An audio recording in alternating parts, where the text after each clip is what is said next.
Hello everyone, guys, how are you? I hope कि आप सब अच्छे होंगे, चिल कर रहे होंगे। ठीक है, आज हम करेंगे ऑप्टिक्स से कुछ टॉप क्वेश्चंस। और ये जो वीडियो है आपकी थर्ड वीडियो है ऑप्टिक्स की। ठीक है, आप पहले भी हम ऑप्टिक्स के 2 वीडियोस कर चुके हैं जिसमें आप टॉप एमसीक्यूज पढ़ चुके हो। ठीक है, सो गाइस, अगर आपको वीडियोस अच्छी लगती हो तो प्लीज लाइक शेयर सब्सक्राइब करना ना भूलिएगा। और बिना किसी डिले किए शुरू करते हैं हम अपने क्वेश्चंस ऑप्टिक्स के by our YouTube channel physics by Aman. So first question क्या है आपका? Which of the following can not be polarized? इसमें से कौन सी ऐसी वेव है, कौन सी ऐसी रे है जिसको आप पोलराइज्ड नहीं कर सकते? तो आपका आंसर क्या है? Sound wave. साउंड वेव आपकी एक लॉन्गिट्यूडनल वेव होती है। साउंड वेव कैसी वेव है आपकी? एक साउंड वेव आपकी एक लॉन्गिट्यूडनल वेव है, और लॉन्गिट्यूडनल वेव को आप पोलराइज्ड नहीं कर सकते। सो करेक्ट आंसर क्या है आपका? Answer C, sound waves. The phase difference between the electric and magnetic field in the electromagnetic wave is। अब हमें पता है कि इलेक्ट्रोमैग्नेटिक वेव में कौन होता है? 2 कंपोनेंट्स होते हैं, एक आपका इलेक्ट्रिक फील्ड का कंपोनेंट होता है और एक आपका मैग्नेटिक फील्ड का कंपोनेंट होता है। अब इलेक्ट्रिक फील्ड और मैग्नेटिक फील्ड के कंपोनेंट्स के बीच में कितना फेज का डिफरेंस होता है? फेज डिफरेंस मतलब कितना एंगल का डिफरेंस होता है। ठीक है, सो इलेक्ट्रोमैग्नेटिक वेव में इलेक्ट्रिक फील्ड और मैग्नेटिक फील्ड में कितना फेज का डिफरेंस होता है?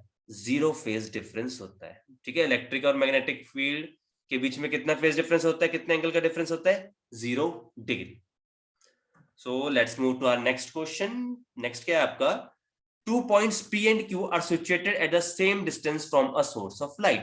मानो एक सोर्स ऑफ लाइट है, एक बल्ब है। ठीक है, इसके ऑपोजिट पॉइंट सेम डिस्टेंस पर एक पॉइंट P है और एक पॉइंट Q है, और ये दोनों डिस्टेंस क्या है आपके? D D, सेम डिस्टेंस है। ठीक है, the phase difference between the light waves passing through P and Q will be. जो बल्ब से लाइट एक Q पर आ रही है और जो बल्ब से लाइट P पर आ रही है, आपने उन दोनों के बीच का क्या निकालना है? आपने उन दोनों के बीच का फेज डिफरेंस निकालना है कि दोनों के बीच में फेज का डिफरेंस कितना है। तो इसके लिए आपको क्या पता होना चाहिए? इसके लिए आपको इसका फॉर्मूला पता होना चाहिए। क्या फॉर्मूला होता है आपका? Phase difference is equal to 2 pi by lambda multiply by path difference.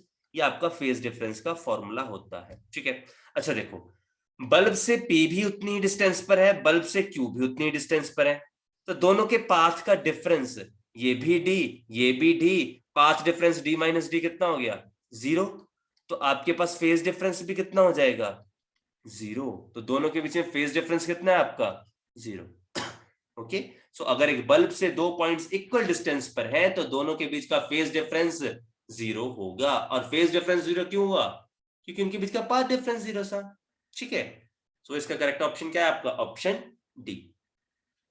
चलो फिर आगे चलते हैं अपने नेक्स्ट क्वेश्चन के ऊपर।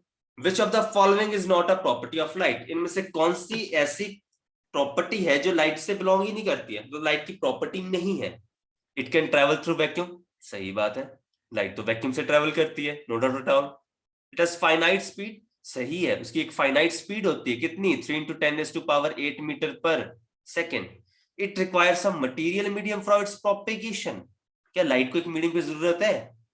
बिल्कुल भी नहीं। क्यों? सन से आपके तक लाइट आती है, सन से क्या होती है? अर्थ तक लाइट आती है, और एटमॉस्फेयर के ऊपर स्पेस में तो वहां पर कुछ भी नहीं है, स्पेस में क्या है? वैक्यूम। पर फिर भी सन से लाइट कहां आती है? अर्थ तक। दैट मींस आपकी लाइट को मीडियम की जरूरत नहीं है, वो वैक्यूम में भी ट्रेवल कर सकती है। ठीक है, तो करेक्ट ऑप्शन क्या है आपका? ऑप्शन सी, कि ये आपकी करेक्ट प्रॉपर्टी नहीं है, क्योंकि लाइट एक इलेक्ट्रोमैग्नेटिक वेव है और इलेक्ट्रोमैग्नेटिक वेव को किसी भी मीडियम की रिक्वायरमेंट नहीं होती है। Okay, it involves transportation of energy.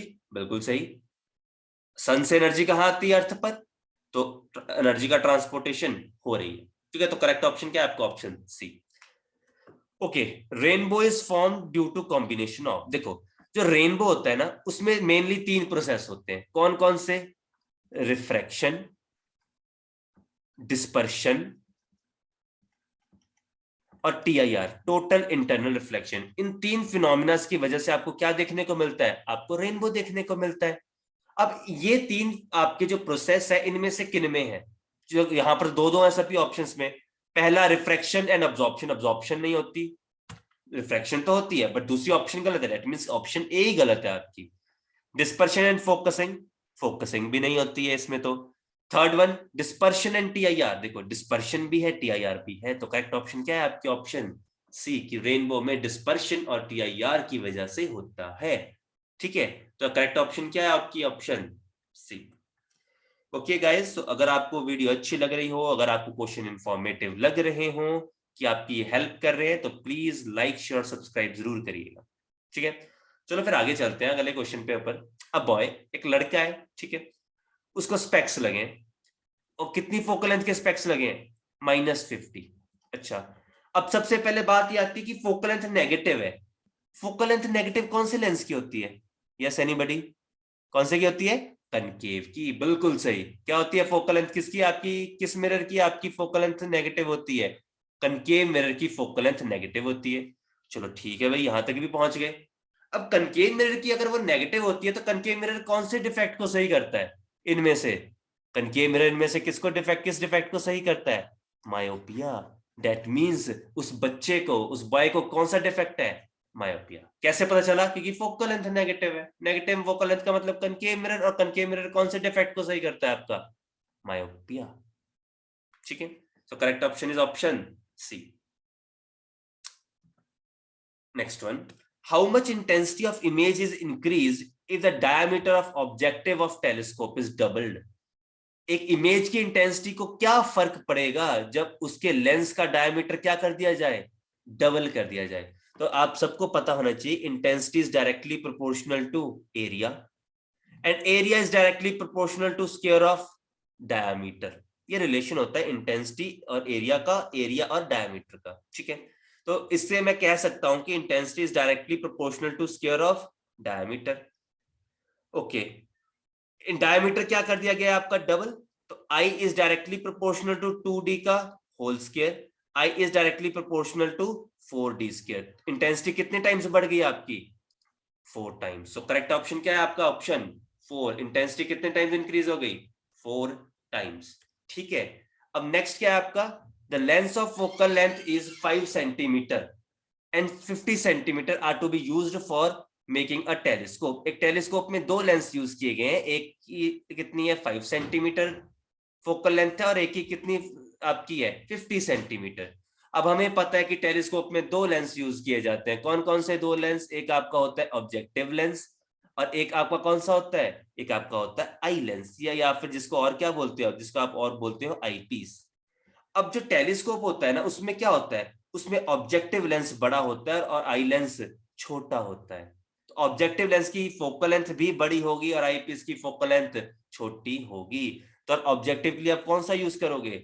Objective वो होता है जिसकी फोकल लेंथ बड़ी होती है। तो करेक्ट ऑप्शन क्या है आपका? ऑप्शन डी, 50 सेंटीमीटर वाला आप यूज करोगे, क्योंकि वो बड़ी फोकल लेंथ है, और बड़ी फोकल लेंथ वाले को आप क्या लेते हो? ऑब्जेक्टिव लेंस लेते हो। ओके, सो लास्ट क्वेश्चन क्या है आपका? How does the magnifying power, magnifying power आपका होता है m is equals to beta upon alpha of the telescope changes on increasing the diameter. जो मैग्नीफाइंग पावर है वो या तो बीटा एंगल पे डिपेंड कर रहा है या अल्फा एंगल पे डिपेंड कर रहा है। ठीक है, ये एंगल होते हैं, एक वो एंगल होता है जो इमेज बनाता है आई के ऊपर, और एक वो एंगल होता है जो ऑब्जेक्ट बनाता है आई के ऊपर। पर ये कहीं पर भी डायमीटर पे डिपेंड नहीं कर रहा। तो इसका मतलब मैग्नीफाइंग पावर जो आपकी होती है वो क्या करती है? It is independent of magnifying power. आपकी मैग्नीफाइंग पावर जो डायमीटर पे डिपेंड नहीं करती, वो क्या है आपकी? Independent. So correct option is option A. Okay guys, so ये थे आपके थर्ड वीडियो ऑप्टिक्स की। ठीक है, ये हमारी तीसरी वीडियो थी। आई होप आप सबको क्वेश्चन अच्छे लगे होंगे, और मिलते हैं नेक्स्ट वीडियो में। तब तक के लिए bye bye all of you, have a nice day, thank you.